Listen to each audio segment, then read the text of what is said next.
Hello students, I am Ishan Trivedi. Welcome you in the video lecture series. Today I am going to discuss about trip distribution, which is the second step of the travel demand forecasting model.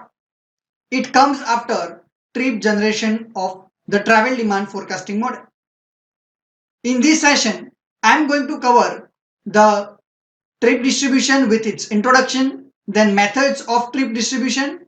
One of the trip distribution method is the growth factor models, in which in this session I am going to cover the uniform and the average growth factor methods. So first we will understand what is trip distribution. After obtaining the trip estimation that the generated from and attracted to the various zone, it is necessary to determine the direction to travel. Here, the number of trips generated in every zone of those study area has to be distributed to the various zone to which these trips are attracted. Here, the trip distribution is the procedure utilized to distribute the generated trips from which, or you can say from each of those zone to any other zone.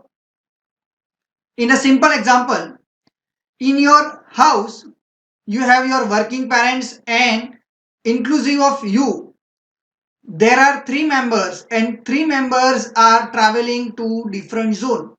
One is going for the study purpose and rest of the two are working in different zones. So here the origin remains same, but the distribution of various destination is been different, and that's why the origin that we have calculated, that the number of trips are generated from X zone to Y zone, that I have.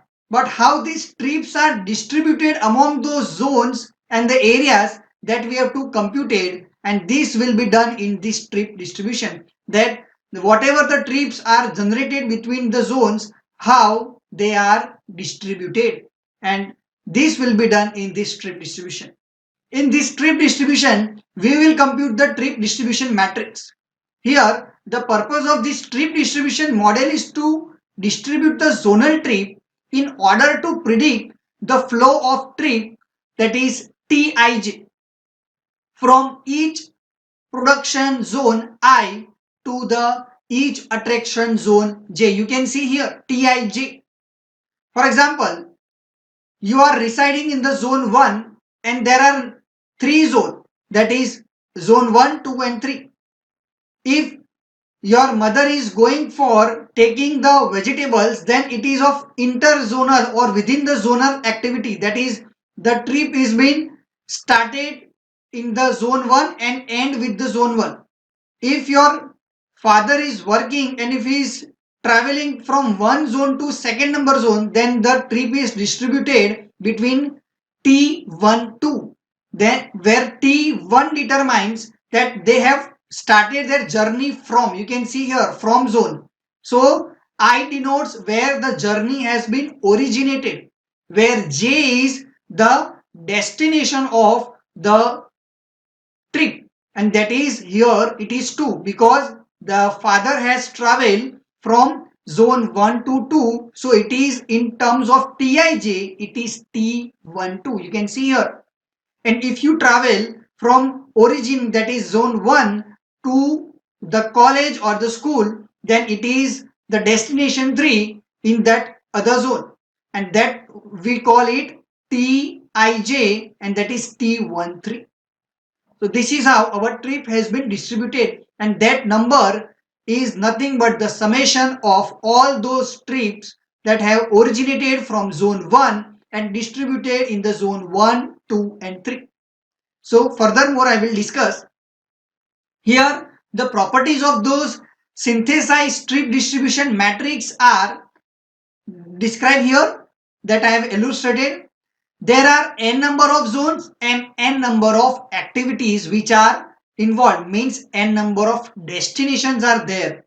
As I told you, if there are three zones, then there are three types of activities within the zone, in zone 2 and zone 3. Then in this urban area, what I'll get the matrix of n by n, and here it is and square possible movement in that particular urban area. And any trip distribution matrix has to satisfy these two criteria.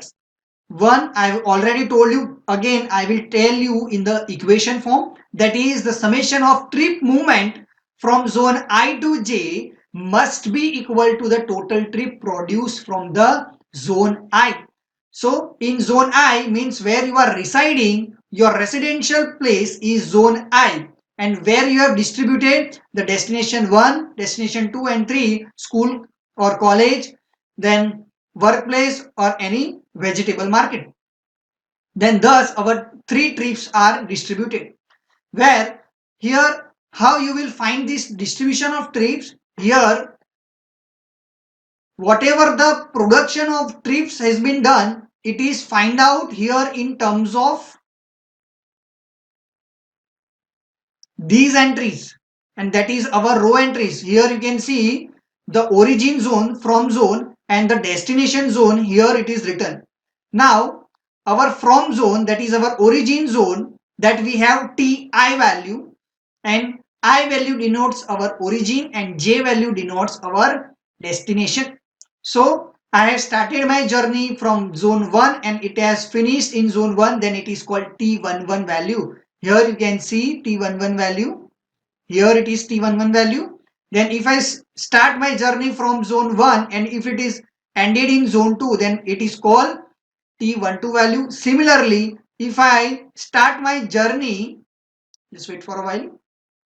If I start my journey from zone 2 and if it ends at zone 3, then it is called T23. Where from the zone where I have started my journey, it is called I, that is called production, and where I am ending my journey, that is called attraction, and it is called J. For production, we denote it by P, and for attraction, we denote it by A, that we have learned from the trip generation model. So here all those row value are nothing but our Pi value, that I am telling you that summation of all the trip movement from zone I to J must be equal to the trip production of that zone I, and if I make the summation of all those trips, it is nothing but my P1 value for zone 1. Similarly, if the summation of those trip movement from zone I to J must be equal to the total trip attraction to zone J, where all the summation of column will be done, that from zone 1 to 1, here my attraction, and I will make the summation of these values, that is our column value will give me the attraction value. So here you need to understand that is Tij is the trip moment from zone I to zone J, then Pi denotes the total trip production from zone I, and Aj denotes the total trip attraction to zone J. Now understand the trip distribution function, how it is functioning. Here zonal socio-economic and demographic characteristics has been captured. Then the level of service, the type and the nature of transportation facilities need to be checked, and at last spatial pattern of those urban area and how those distributed various land use and how the intensity of land use is been distributed among those spatial pattern or form of the urban structure, and based on that my trip distribution are dependent. So now understand the methods of trip distribution. There are several approaches to the trip distribution, and these are broadly classified in two parts, that is growth factor methods and synthetic methods. These methods are based on the principle that the trip movement increases with increase in the attractions and of that particular type of travel, and it decreases with the increasing in the impedance to travel. Here the trip distribution models, in particularly growth factor models, are classified as a uniform factor model, then average factor model, Detroit model, Frater model, and the furnace model. And the synthetic models are of gravity model, which is one of the important model, then intervening opportunity model, competing opportunity model, and Tanner model. So we'll study all these models in our next succession and next upcoming lectures. So first we will start with our trip distribution model, and that is the growth factor models.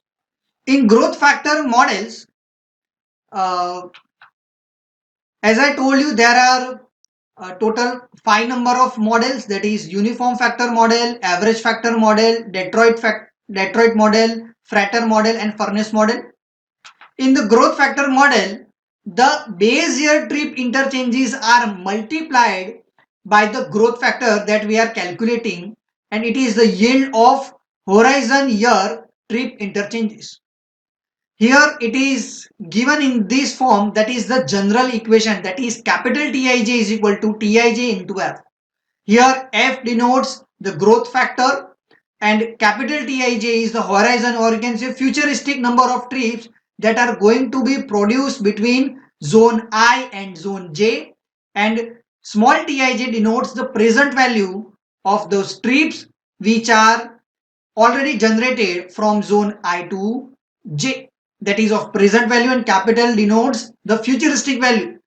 And if I want to calculate the future value, what I'll do, I'll calculate the growth factor. It is a general term, general equation for all these model. Here the value F will be changed based on the model. So if I'm talking about uniform factor model, the standard equation will remain same, but there may be change in the growth factor model and the calculation method, but the standard equation will remain same, that in present trip, if I multiply the growth factor, I'll get the futuristic trips. If I'm talking about the uniform factor model or uniform growth factor model, then in this method, a single growth factor for the entire urban area is computed. Means for all the zones, I will compute only one growth factor, and all existing interzonal trips are then multiplied by this factor only, and we will get the future interzonal trips. Here you can see the equation, that is Tij is equal to small Tij into F, where capital Tij denotes the future number of trips from zone I to zone J. Then small Tij denotes the base year, means present number of trips from zone I to J. And here F denotes the growth factor, and that is the future total trip in the entire survey area, capital Tij upon the present total trip in the entire survey area, and that is small Tij, and based on that I will calculate the growth factor. Here there are some disadvantages of this uniform growth factor method. The assumption has been taken that the uniform growth rate will apply to entire study area, which is not correct, and because of that each zone will have its own growth rate, and we have to calculate the individual growth rate of interzonal activities that will further study in upcoming models. Then it will not give you the correct result if the significant changes that has taken place in the urban area, like concentration of population, if the industries would arise and there are other commercial activities which are happening, or in future if there is any change, then it does not give us a correct value.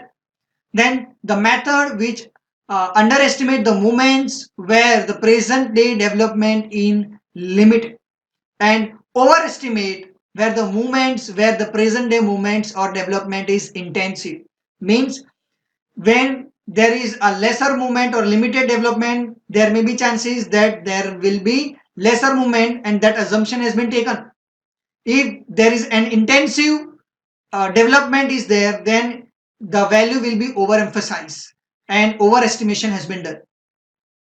If the present day movement between any two zone is zero, then it has been assumed that in future also this value will remain zero, and this may rarely be in case of the reality. In any zone there may not be a zero trip or any interchanges in future. If the present situation is that there is no interconnection of any trip that has been generated from one zone to another zone, then it is okay. In present condition this would have happened, but in case of future you cannot say that in future there will be no trips at all.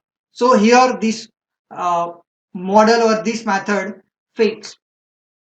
Next is the average growth factor method that we will study.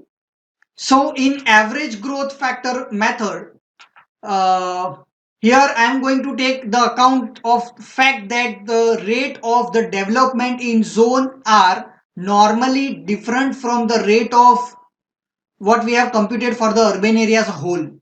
So here what I'll compute the average value of those growth factors in what we have computed from the production side and what we have computed from the attraction side.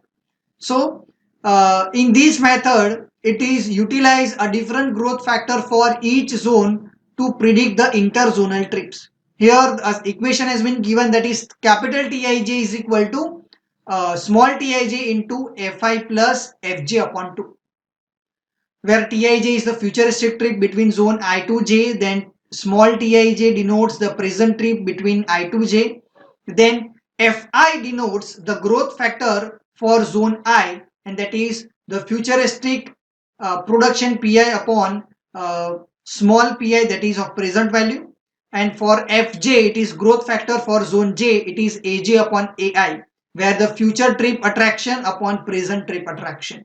So this is how you have to calculate the average growth factor method. Again, I told you that the form of equation in growth factor models are of Tij is equal to small Tij into F, and that will remain same.